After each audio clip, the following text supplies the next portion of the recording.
All right, everyone, welcome back to the Seven Figure Seller Summit live masterclass series. Today, I'm super excited to have Jerome from e-Comas. How's it going, Jerome? I'm great. Thank you very much. Yeah, it's my pleasure. And today, it's kind of a special live training that we're going to have. Jerome is going to show you how to expand to Amazon Europe. Um, Especially right now, post Brexit, there's so many changes going on. So he's really going to give you the inside look how to do things right when you want to expand your business to Amazon Europe. Okay. And because we are live, if you can see and hear us, could you please type in the chat your name and where you're joining us from? And we would appreciate that. Okay. And this is actually the first time that we're doing this at a time that's more friendly to our European audience. So I'm kind of excited to see like who's going to show up. Maybe we'll get some new faces. All right. So please type your name and where you're joining us from. So I'd like to quickly introduce Jerome first before we begin. So Jerome is the founder and managing director of e-Commerce, e-commerce made simple. And he's an Amazon expert with 20 years of experience in brand management and distribution, and with a really inside out knowledge of how Amazon works. And Jerome and his team of e-commerce experts, they work with major multinational brands to really develop strong Amazon strategies. And also he helps coach their management and operations to help carry them to success. So I was having a chat several weeks ago, and I know that Jerome really has a lot of inside information. He'd like to help you guys, especially I know a lot of you guys may not be selling EU yet, and we had a lot of pre-submitted questions about Brexit, about VAT, about selling in EU and setting up a company. So he's going to cover a lot, but I'd love to make this interactive. So if you guys have any questions, feel free to drop that in the chat. Okay. And then meanwhile, I'd like to quickly welcome a couple of people that are joining us live. Welcome to Ben from London, and Sharon from Brisbane. G'day, and Grant from New Zealand. So excellent. We have a pretty global audience so far. All right. So without further ado, Jerome, I'd like to turn things over to you. And would you like to begin the show? It was a great pleasure. And we've got even people from Luxembourg. Welcome, Antonio, and Sandy, also from Delhi. So I'm super excited to have this wide audience. And like COVID has it's been a tough thing for all of us, but it's also now we have so many occasions to see so many people through thanks to technology. And fun fact, I just like an hour ago, I got my first shot of the COVID vaccine. So if you see my eyes start to shine too much and me getting too much off track, so Gary, do you bring me back here? So like today is for us a topic we've been talking about for a long time. Actually, Brexit has been a bit of a drama. COVID has sort of made people forget, but it was a topic for like 2 or 3 years nearly now, and it has some impact on the way we're doing business, on the way you can approach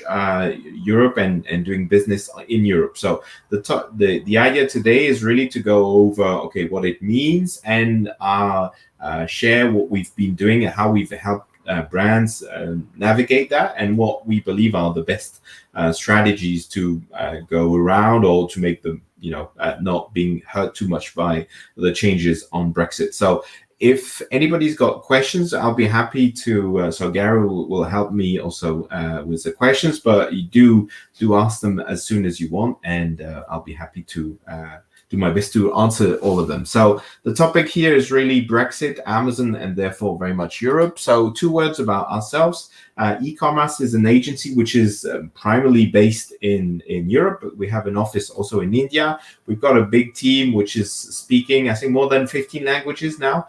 And obviously all the European languages. We often brag that we have more than 100 years experience on Amazon and e-commerce in general through all of the team. And we help brands from setting their strategies to implementing, handling their accounts, and to doing all the advertising side. So that's about us, and we help a lot of brands from the US expand into Europe, and to be fair, some brands in Europe to expand in Europe, but also in the US. So we have this approach. We have also brands expanding in India, in Japan, or in Australia on Amazon. So we can share a lot of, if you have questions about other areas too. So enough about us and a bit about Europe and what we're talking about.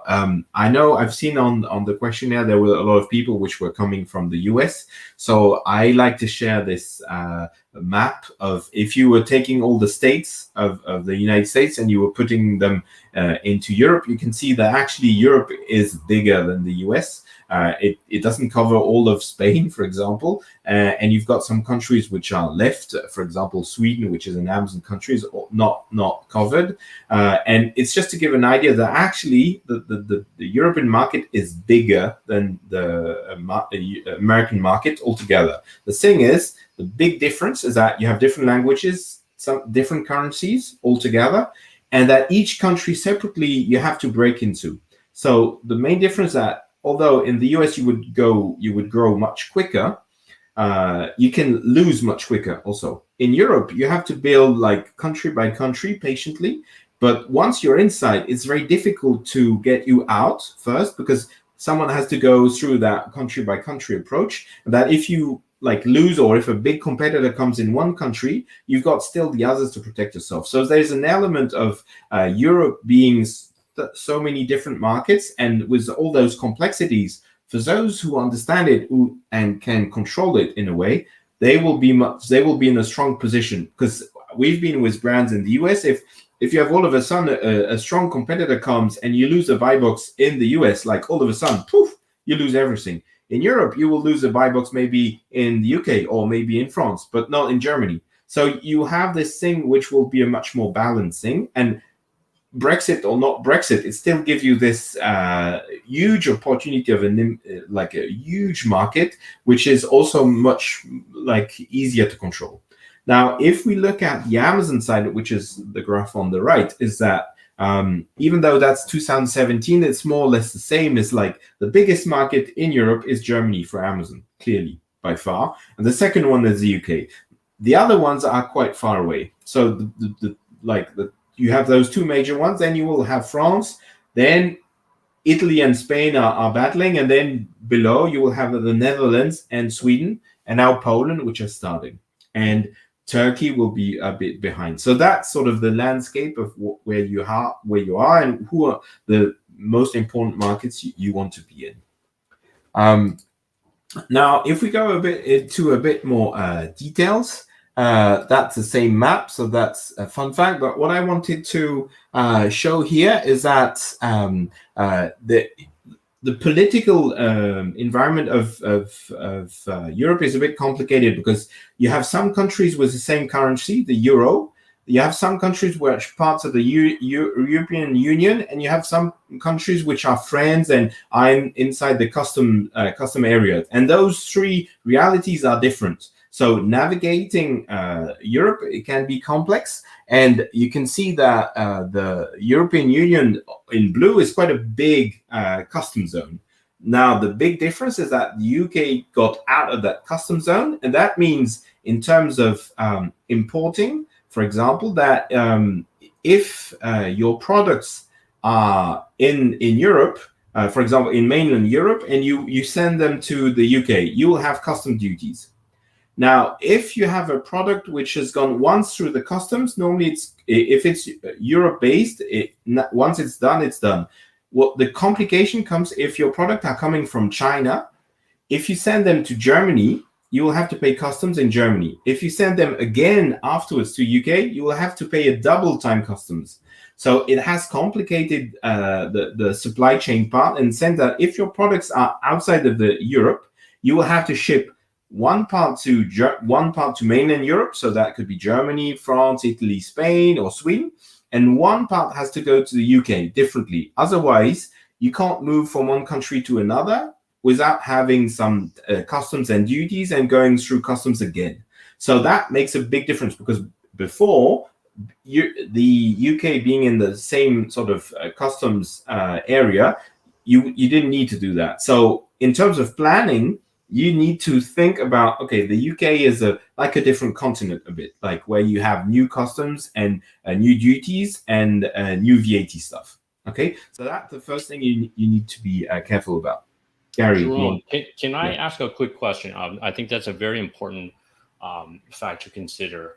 And if I understand correctly, after Brexit, UK is considered just totally outside of EU, right? So let's say if you ship your products, um, let's say from China to UK, and previously you could fulfill from UK, right, to all the different European countries, but now it's out. So when you said that you would have to pay like a double tax if I wanted to move those products from UK to like Germany, for example, like how much would that be? Would it be like the VAT, or how much would that be? No, so that's $1 million question. That depends on your product category. So it Right. could be anything from 3% to 10 to 15. It depends on the customs tariff of your category. Okay. So the I thing see. is that Yeah. how it's like, in a sense, Brexit is it's a bit of a joke, because the fact that UK, the agreement they came with is that UK said, okay, we are getting out, but like 90% we will follow the same rules. How they handle the island thing is that they say, okay, the only way is that, okay, we say we're out, but actually we follow exactly the same rules. We just put maybe a different name. So the thing is, probably the custom tariffs will be more or less the same. All the rules are more or less exactly the same. They just put it in a different name. One example is you have a CE marking, which is for all electrical products. They've done like C was the one which was used by everyone. Now the UK created a CA. I think it's UKCA. So it's exactly the same. There's no difference, just a different name. So on your packaging, you will have to print CE and UKCA if you want to be able. And I think you have 1 year to do that. That's like administration kind of thing, because the rules are more or less the same. It's just it's saying, okay, we're outside, but they committed to follow the same rules, actually. Yeah. Okay. All right. That's good to know. Thanks. Let's keep going. Indeed. So if I go, and that pertains a bit to the question you had. So if you look at, as a seller, what are your different fulfillment options? Your first option would be Pan EU, which was which was happening before. The only thing is today, Pan EU doesn't include the UK. What is Pan EU? Pan EU is basically you decide you have one country where you put your products, and you say to Amazon, okay, you can handle the stock whichever way you want, and you can send products all over Europe in my name, and that's okay. The complication here is that you need to have VAT numbers in every country where your stock is. So when you enable Pan EU, you need to have the 7 VAT numbers, basically, or the 6, because you have Germany, Poland, Czech Republic, France, Italy, Spain, the Netherlands. They has no stock, so at the beginning you don't need it. But basically, that's the numbers you will have, and probably Sweden as you go along. So that's the first option where you say, and it's the best option for consumers, basically, because with Pan EU you enable Amazon to give that 1-day delivery promise, because otherwise, if your product is in Germany and you want to deliver to Spain, there's no way you can get that in 1 day. It's too complicated to go through the borders and everything. So that's probably a 3 days delivery. And as you know, the 1-day delivery is a big promise. So if you want the best like customer facing option is this Pan EU one. It has some complications because you need to make sure that you have all those VATs in the different countries. Talking about Spain, welcome Lindsay, who's from Spain.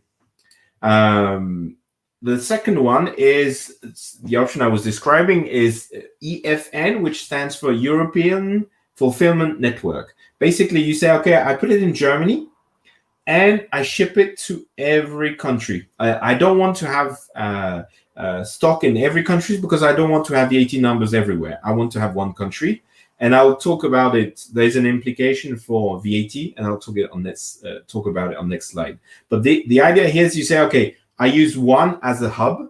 And for example, that's a good option when you say, okay, my main market is Germany. Or, for instance, we're helping a brand which is selling accessories for swimming pools.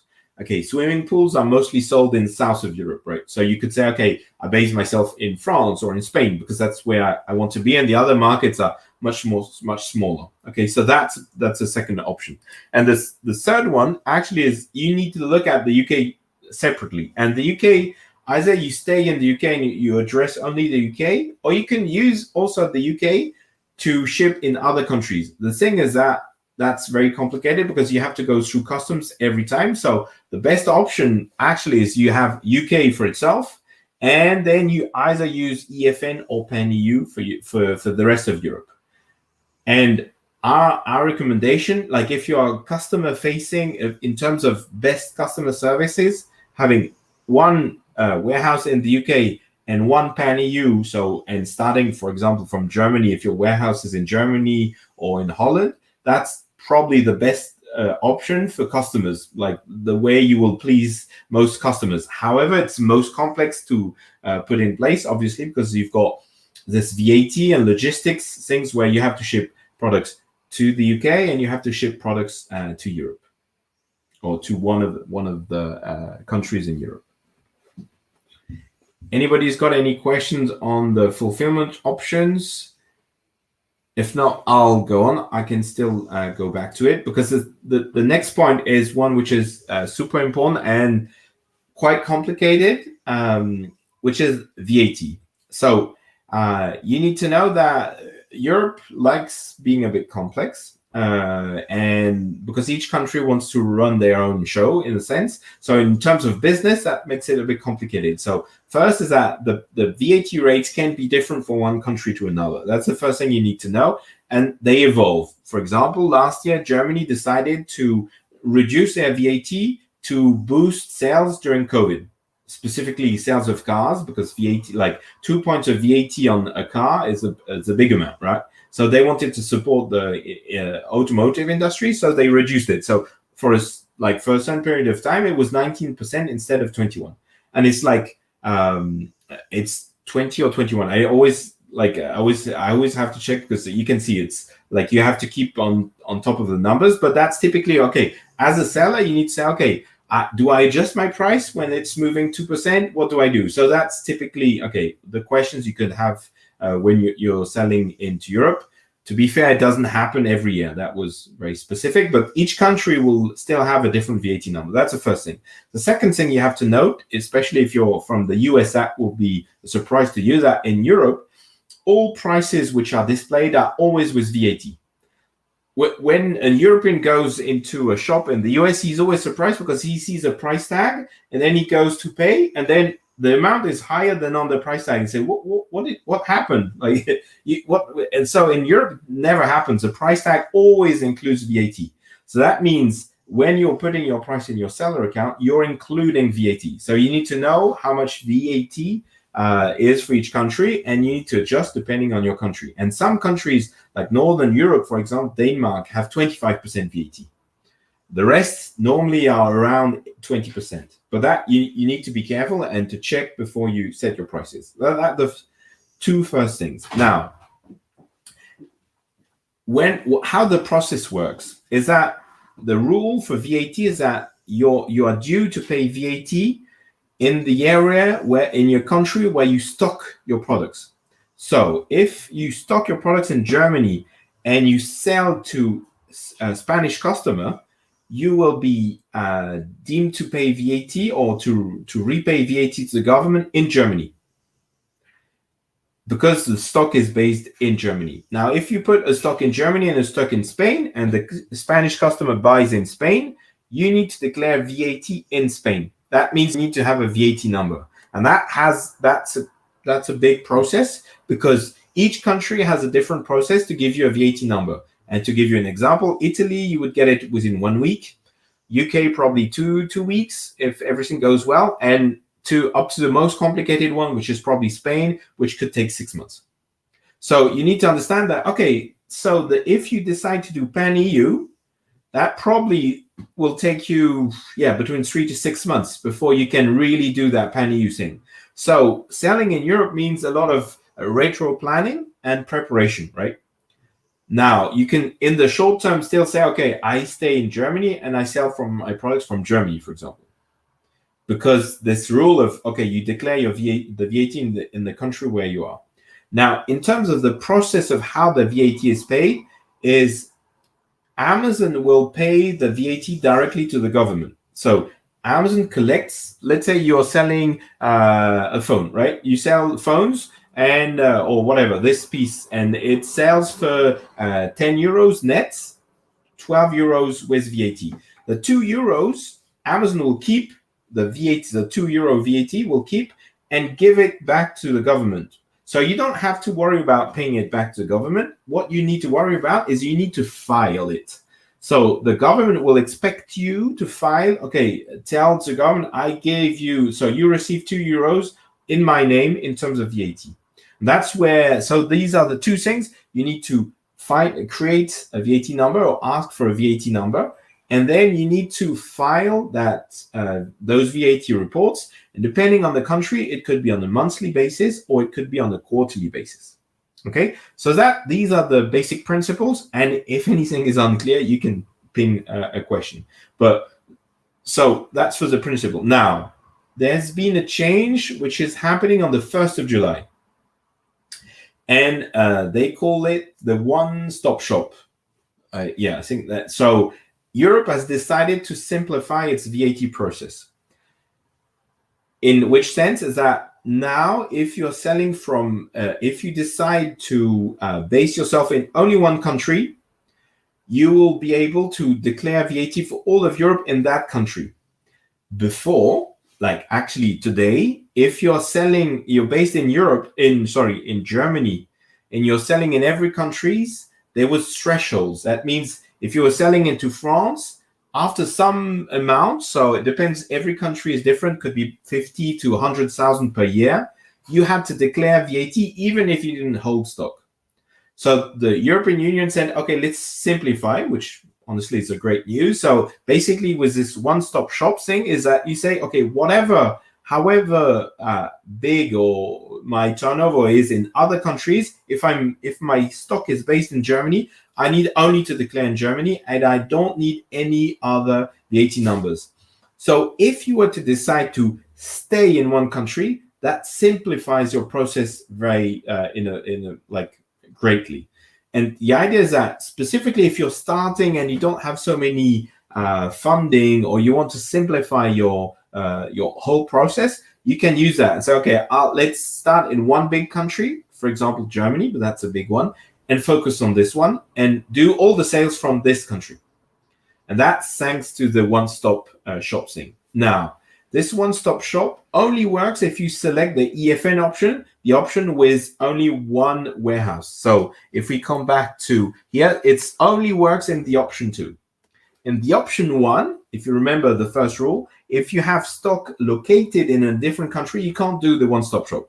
Because basically you're locating the stock and VAT is due where the last stock basically is based and sent to the end consumer. So those two options are made even stronger with this new rule, that the EFN option is a very simple one, less customer friendly because you have longer delivery windows for the end consumer. If you're based in Germany and you want to deliver to south of Spain, it takes time. Any question? I think, Gary, you had one, no? Yeah, Jerome, I was going to ask about the distance selling thresholds, and you did answer that somewhat. And in terms of the change, I think this is very interesting on July 1st. And I saw that you said, so let's say we're doing EFN, European Fulfillment Network. We're going to send all of our inventory into Germany, for example. So previously, I understood I only needed to file VAT in Germany, and then for the other countries, so long as I'm under that distance selling threshold, whatever it is for each country, I don't need to register for VAT in those other countries. I only needed to register for Germany, right? That's correct. Okay. So now, what has changed? Are those distance selling thresholds, are they still valid, or is it unlimited? And I can sell like $1 million in France, and I still don't have to register for VAT. What has changed specifically? So it's exactly what you said. Is basically, let's say, in the like, if you were making like several millions in the US and say, okay, this my product has big potential in Europe, and if you enter and you say, okay, very quickly I will get to more than 100,000 per country, but you still want to be based in one country, before you had to say, okay, like, of course I need to start the process of getting VAT numbers because it takes time. But now, as you said, it's limitless. So you could, if you stay in Germany and whatever, like you could do millions in France. That's okay. You only need to declare in Germany, which makes it, to be honest, much easier. Yeah. And somehow the European Union is sort of doing something between themselves and saying, okay, don't worry, we'll reconcile it ourselves. I see. All right. That sounds like good news then. That sounds like it will make things a little more simple. I mean, not make everything simple, but it sounds like, that's good news. All right. It's an element of simplification. The only question is, and to be fair, most of the brands still want to go to Pan EU because that's the best customer experience. Because if your competitors have got Prime 1-day delivery everywhere in Europe, you might say, okay, if people are getting so used to get that 1-day delivery that, for example, I'm based in France, and Amazon in France is less big than in Germany. So a lot of products are coming from outside of France. And sometimes I get 3 days delivery, and I'm like, probably 20 years ago, I would have been super happy with 3 days. But now it's like, wow, 3 days, that's not, I'll probably take another product with a 1-day delivery. So that makes sense. A lot of the brands with potential will say, yeah, you know what, we'll still invest. So when you're looking at investing for getting a pan-European VAT service, let's say it will be anything between 6,000, 7,000, 8,000 euros a year for all the countries, right? Mm-hmm. So if you're about to make millions, that's probably an investment you can do. And the thing is, okay, you need to follow up on the different details and reconciliation and stuff. But if your brand has got potential, most of the brands will say, yeah, no, I still want to do Pan EU. Yeah, makes sense. All right. I see we have a question from Sandeep. In EFN, if a return happens and Amazon fulfills that order from a warehouse where we don't have VAT, then do we have to file VAT return for that return? So now that's a very well done, Sandeep. Very good question. And that's a tricky one. And that's because Amazon it's a big machine and it's not always very thorough. So one of the issues you can have, like returns normally is okay. Amazon will handle the return on the FBA part. You don't need to worry about that. What you need to worry about, and that happens, is that typically, let's say you've got your stock in Germany and you've decided to be EFN, you've closed all the other countries' FBA routes. You sell to a French customer, for example. The French customer buys your product, didn't like it, sends it back to Amazon. Amazon says, cool, it took the product and say, okay, it's in good shape, I can resell it. And on by its own accord, it decides to sell it into France. Or like another customer is buying it and the system sees, I have a SKU in France, which is on the return thing. Let's send that to him. Even though you've decided you didn't want to sell to France, right? Or you didn't want to sell directly to France. And then all of a sudden you're in a situation where the French government will say, you've sold the product which was located, based and stored in France, so you're due for VAT. And that's a tricky situation which can happen, and we've seen that. And honestly, Amazon is not very thorough on that, and they don't really care because they are not the ones who are in charge of or are liable for that VAT stuff. So in this situation, normally you need to declare, get a VAT number and declare it in France, because the French government could go after you and make Amazon close your account, for example. So, or Amazon might even close themselves the account saying, you've had a sale in France and you don't have a VAT number in the seller account.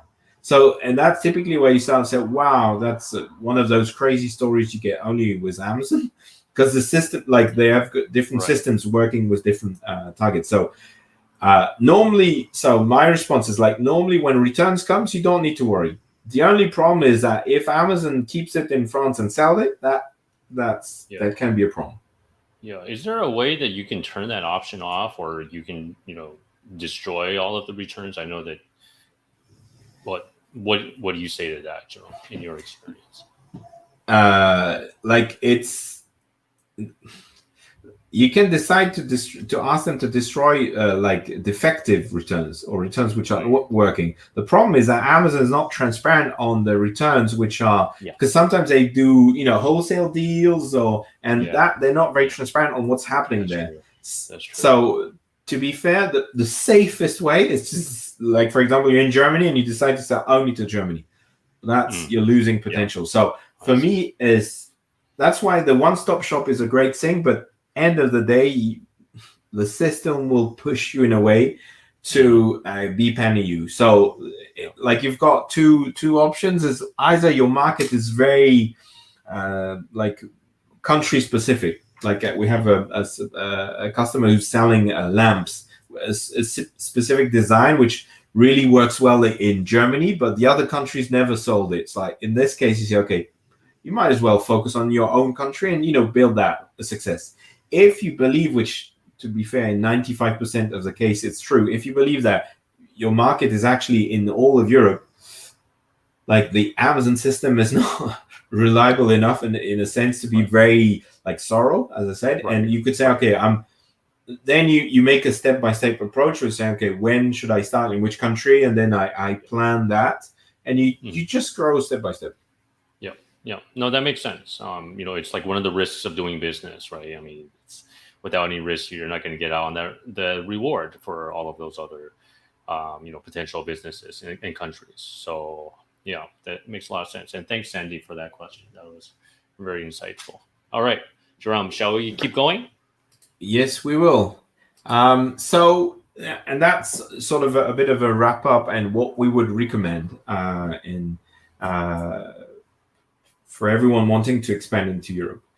You've got, and I've given some tips already, but for me, you've got two sort of, I've given two very different options. Obviously, you've got different shades of gray in both of them. So the first one is like the longer term one, the one where you say, okay, we've got a big potential. We really want to address the European market. So in this case, as I said, it can take from 1 to 6 months. And we know very well because we have our own seller account in Europe. So we've gone through the process. So we've gone through all those tedious steps of getting that VAT number, and that's complicated. So the idea would be to say, okay, you target UK and Germany, because these are the two big countries where you want to send stock to, and you start to do the process to acquire VAT numbers, and EURI number is the number you will get once you get the first VAT number to do imports.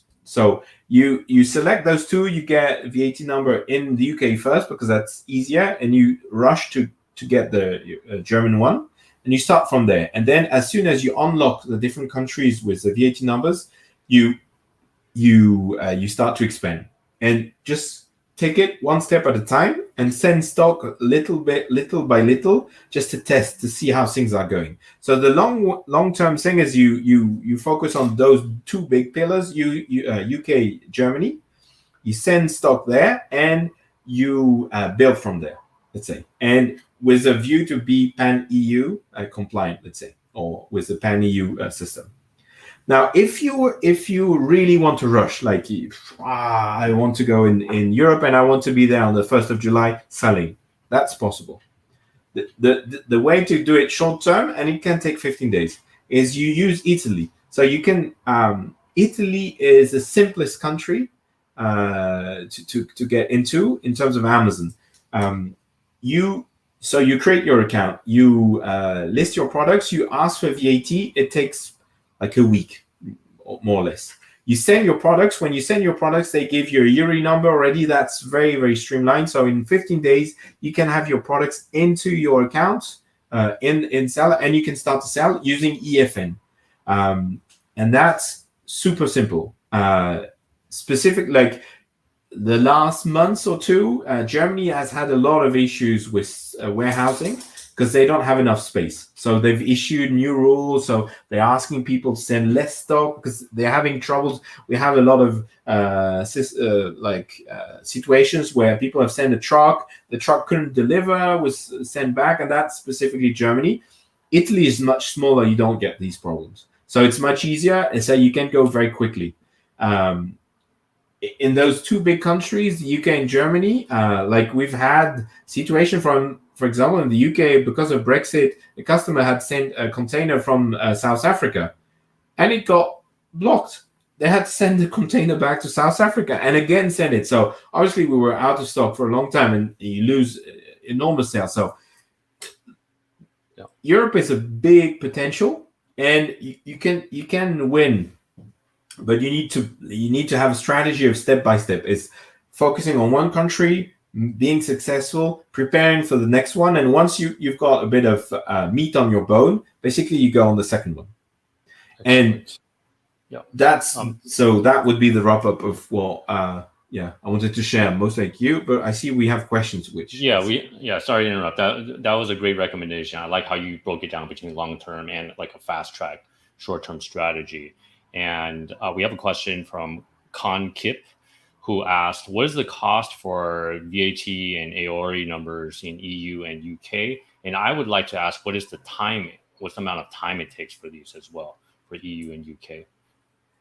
So the costs, so basically, if you look at whole of Europe, depending on who, there are a lot of good companies which are doing that. We do that also. We have partners with whom we work and we can deliver that. Basically, whole of Europe would be between 6,000 and 8,000, and country by country would be anything depending on the complexity between 1,000 to 2,500 euros a year.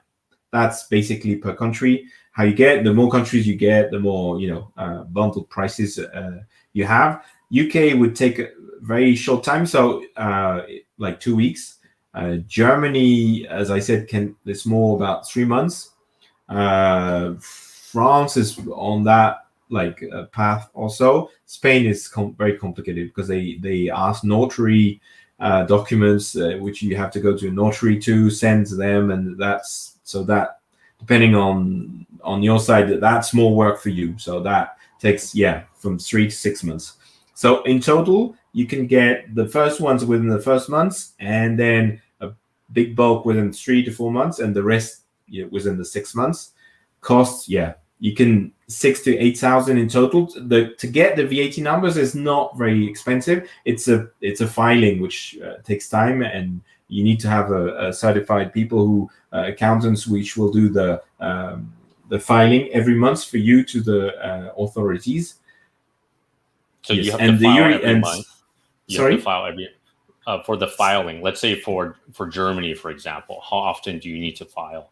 So month? Germany is only monthly. A lot of other countries are quarterly. So UK can be quarterly. As far as I remember, France is quarterly. The others, to be fair, I can't remember. But it's that's why the cost can be different, because the authorities will have different rules. URI numbers, it will come immediately, automatically, once you have your VAT number. Basically, you need to make sure when you're working with someone giving you the VAT number is that they need to provide you the URI number. And so to be fair, the quickest country to get a URI number was Luxembourg, because it took me half a day, because we're based in Luxembourg, and I asked for a URI number. And the URI number, you need only one for mainland Europe and only one for UK. So, for example, if you started in Germany and the German government gave you a URI number, that works for the whole of Europe, or Spain, for example, or Italy, that works for the whole of Europe. So you don't need to ask for multiple URI numbers. You only one for mainland Europe and one for the UK. Yeah. Okay. So there was a question from Sandeep, and Sandeep asked, "Can you apply for URI in Germany with your VAT number?" But I think Sandeep kind of got it mixed up. Like, you should should you get the ERE first and then get the No, VAT? no. You ask for your VAT number, and they only provide a ERE number if you got a VAT number. Oh, okay.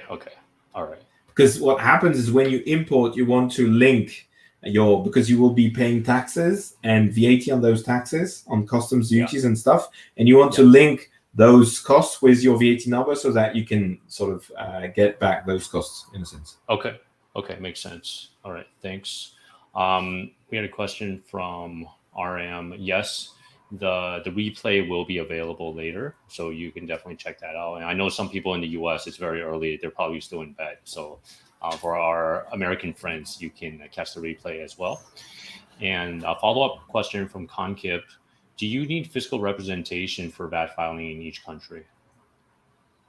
Well, that's part of the service and the fees I was talking about. That's exactly that. It's a fiscal representation with like a fiscal address, basically, which will be provided by by if it's us, like providing you that service to make sure that the government has an address. They can reach out to someone and say, okay, there's a legal representative in that country for that aspect. Okay, great. And we have a question from Grant.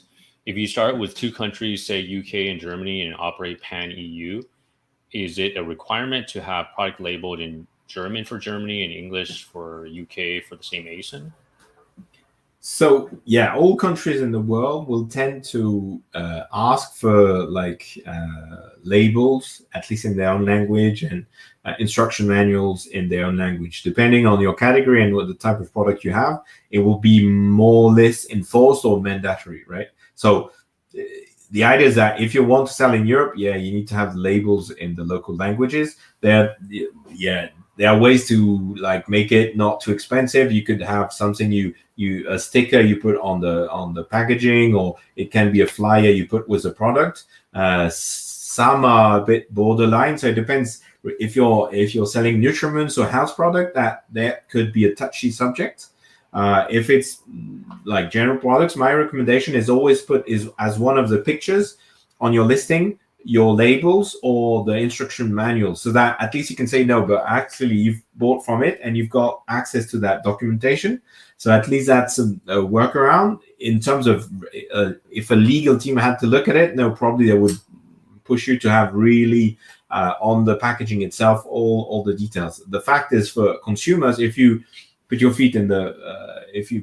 in the feet of the customer, having documentation in your own language is much nicer than having that in English or very poorly translated, right, in your own language. All right, great stuff. Thanks. Okay, so let's keep going. Is any other questions, guys? Feel free to drop it in the chat. And I saw that there were a lot of questions submitted earlier, and Jerome and I we took a look through those. Jerome, did you want to address some of those pre-submitted questions now?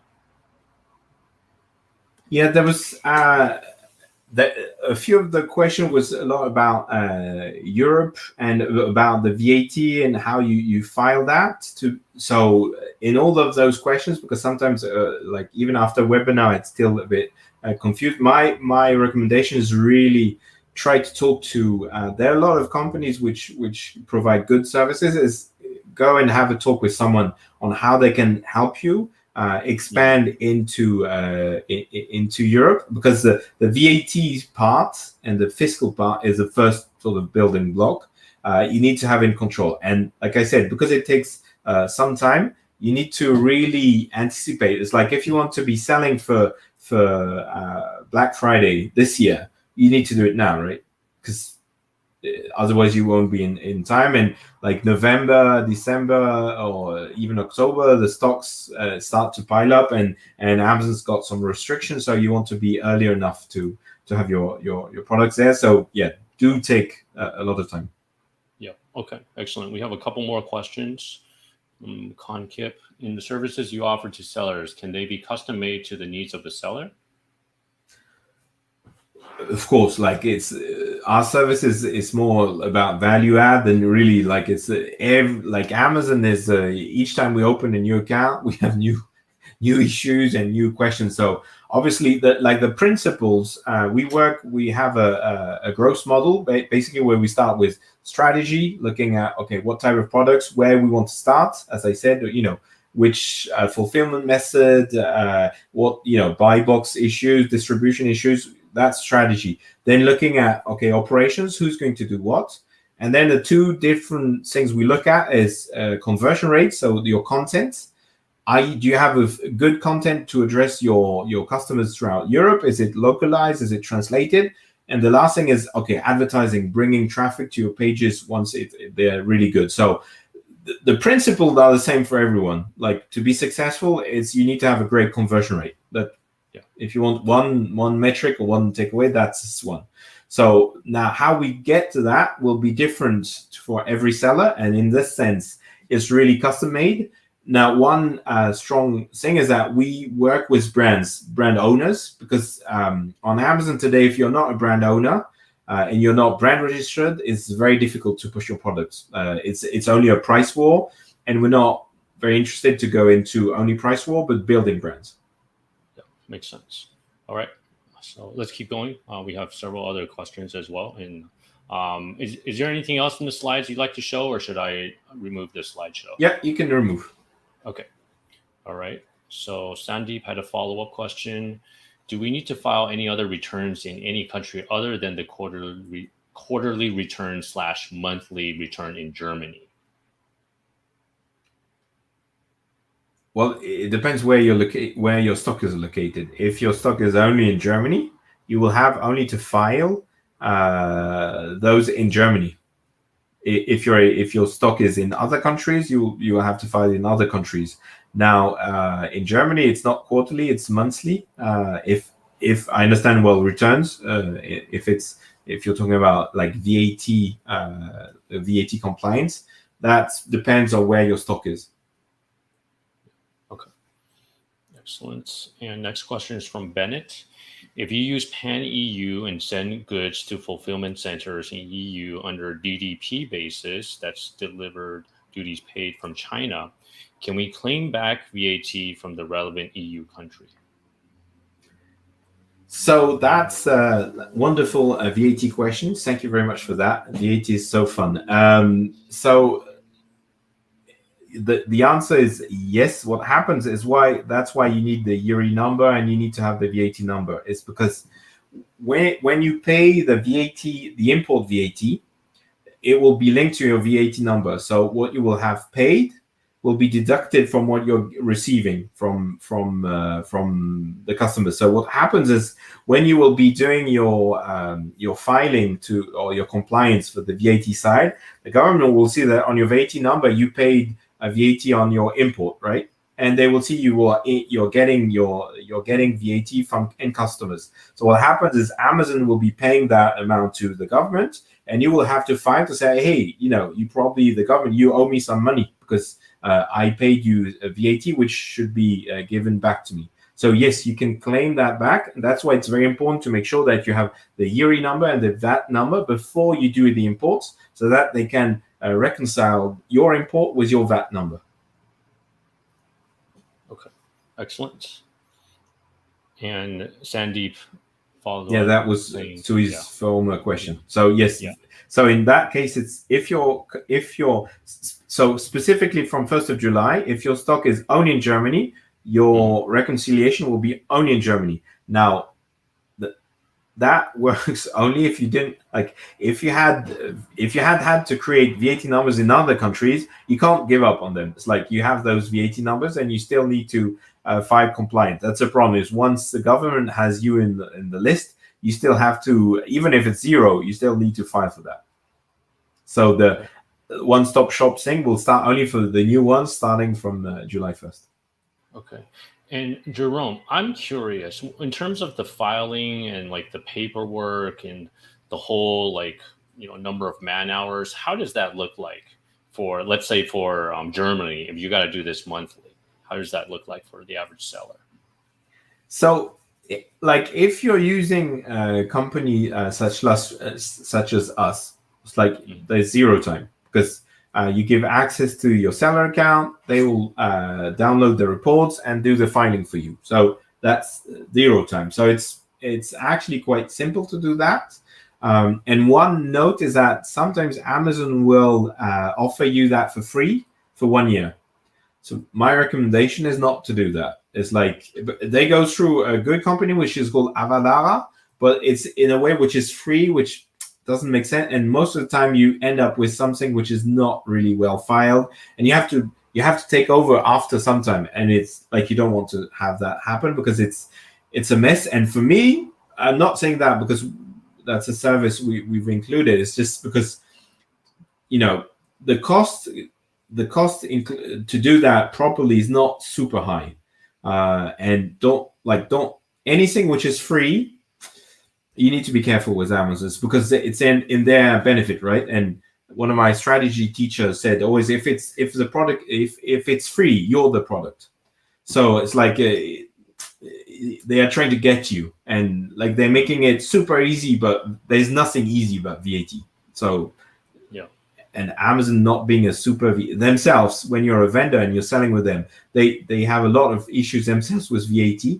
So it's not a good idea to let them handle it. Yeah.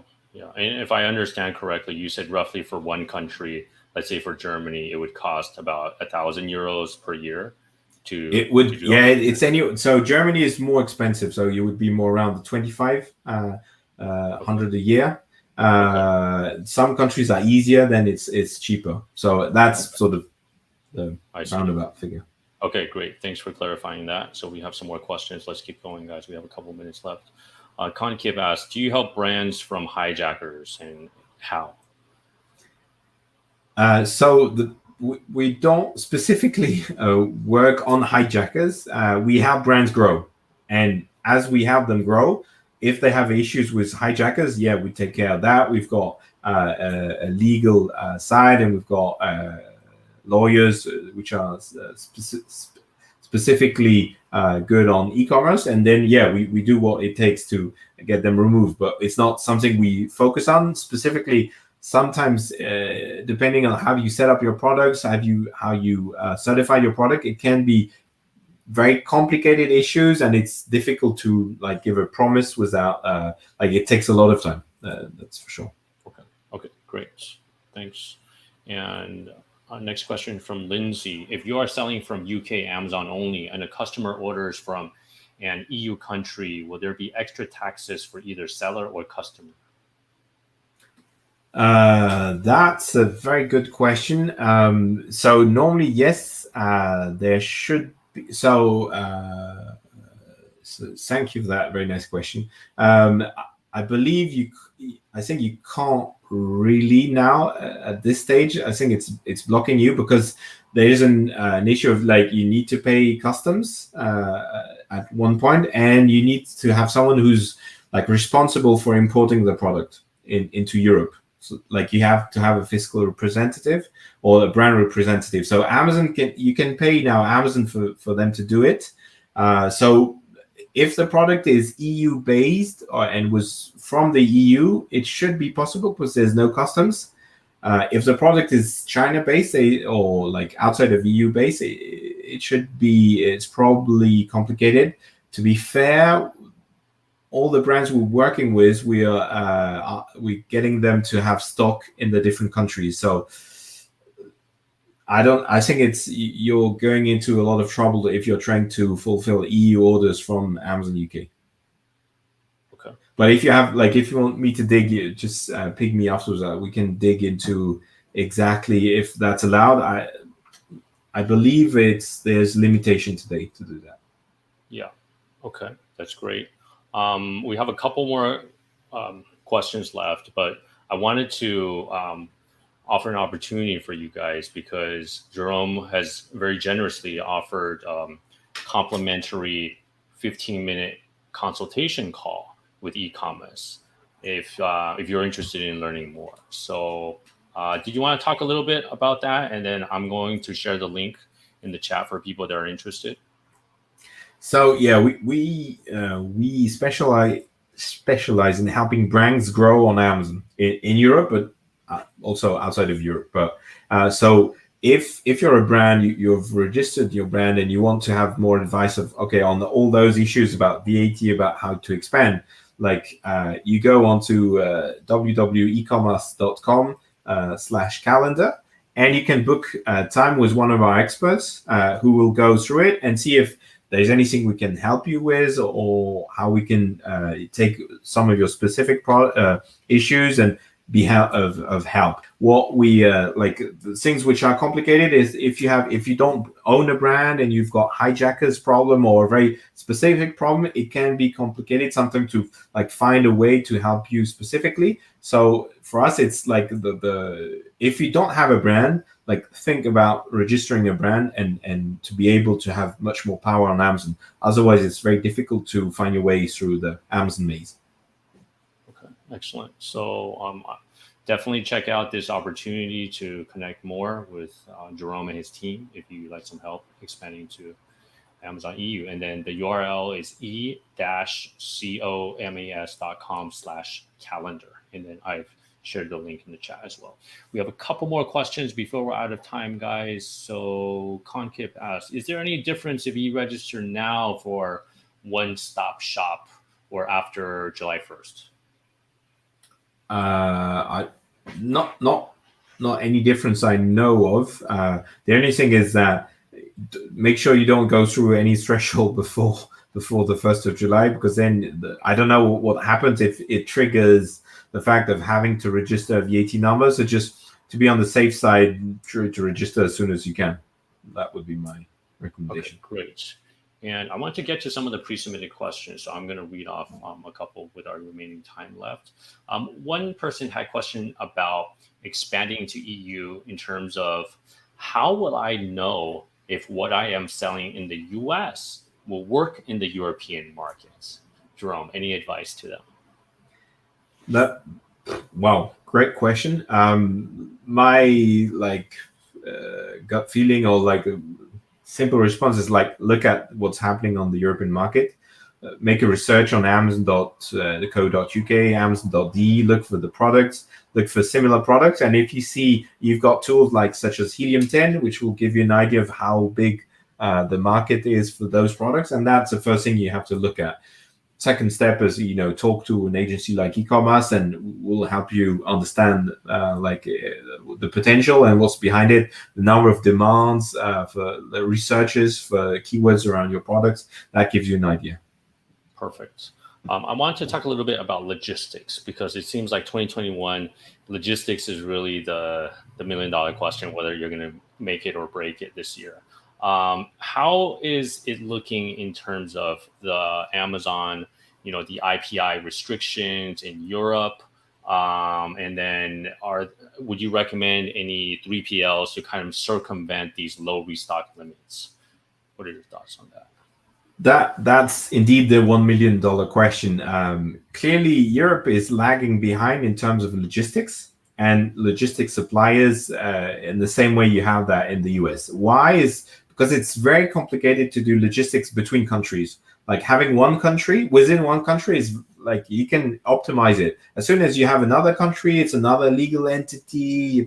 And so it's today, this service is just growing. So we have partners also which do 3PL. So we're trying to address that demand specifically by exactly as you say, is that if and specifically after COVID, Amazon, I think, is saturated. So that they've said with IPI scores, and specifically in Europe, they've started to ask people to decrease right now.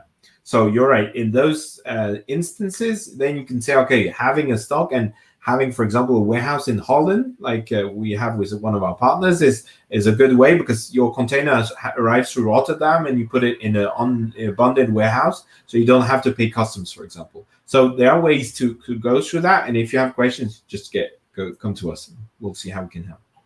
Excellent. All right. So we are at the hour. So thank you, Jerome, for this Pleasure. excellent value-packed session on how to expand your business to Amazon EU. We cover a lot of the nitty-gritty, and when it comes to VAT, when it comes to AORI.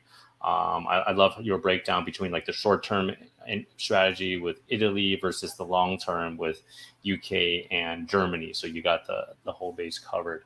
I'm curious, I love the 80-20 rule. If you were to apply the 80-20 rule, Jerome, with everything that we covered today, what would be your number one recommendation to our audience so that they can expand successfully into Amazon Europe? Yeah, from my experience and what we say to most of the brands is like, don't look at short term with Europe. Europe is a mid to long term thing, in the sense that, as I said, you have to build one country after. It's a bit painful, but it's like once you're there, and it's very difficult to get you out. So take your time, build it, and plan it, and just talk to people. And if you have not enough resources in US and so on, you can find an agency like us, or you can find someone. But it's like, invest in the time and it will pay off. Perfect. Invest in the time and it will pay off. Perfect. All right, Jerome. What's the best way to connect for people that want to learn more? Should they book a call with you, or did you want to share some contact info? Yeah, so you have the contacts on, if you go on e-commerce /calendar, you've got contacts to our team, or you can go to ecommerce.com and ping us directly from there, and we'll be there. We've got we're very active on LinkedIn, on Facebook, so all those are great ways to get in touch with us. Perfect. All right. Thank you again, Jerome, and thank you everybody for joining us. And if this has been helpful, would you please hit subscribe or hit that like button? This will help us be able to connect to even more people and to help even more sellers. All right. So thank you everybody for joining us, and we will see you at the next session. All right. Bye, everyone. Thank you, Gary. Thanks, everyone. Bye-bye.